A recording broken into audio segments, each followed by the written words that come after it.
Minister Shehbaz Sharif has vowed to respond to India's strike in Pakistan and Pakistan-administered Kashmir that were carried out in the early hours of Wednesday local time. Also, what that response entail may well decide whether the two countries are able to find an off-ramp or become locked into an escalating confrontation.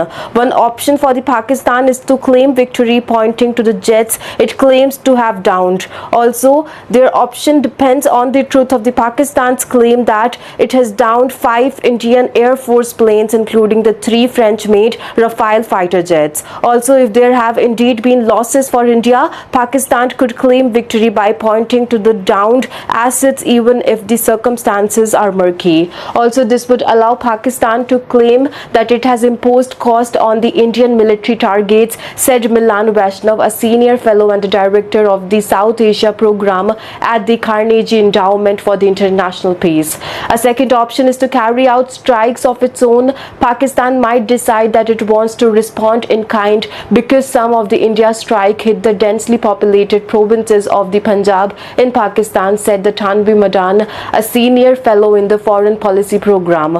Also, the Pakistani army chief Saeed Aisam Munir, also who is reputed to be more of the assertive than his predecessor Qamar Javed Bajwa, who was in 2019 when India and the Pakistan last crashed, may decide that he wants to up the ante, also said Madan. However, given the India's messaging that has been and that will retaliate if Pakistan next move goes too far, Islamabad could decide to keep any response below a certain threshold, Madan said. Also, Pakistan's Defense Minister Khwaja Asif has said that Islamabad will only hit the military targets in India, not the civilian targets. Also, the latest statement from Pakistan suggested that it is thinking of a measured response, Madan said, adding, however, that no responsibility and possibilities are to be ruled out.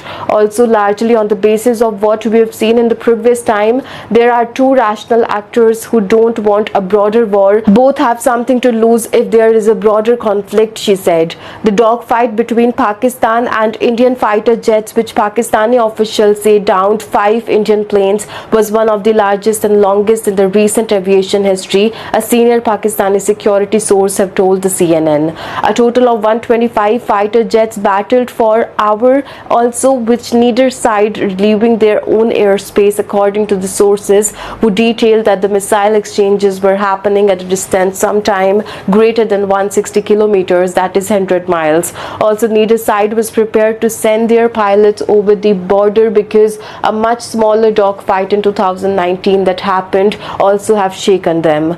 An Indian Air Force pilot was shot down on the Pakistani territory and paraded on the TV before being returned to India in 2019. A humiliation, he said, neither side warned this time. Also, at times, the Indian Air Force had to take multiple runs at the target. According to the sources, Pakistan did its best to warn the civilians in the area it believed to be potential targets, the sources have said, and that the military was able to minimize civilian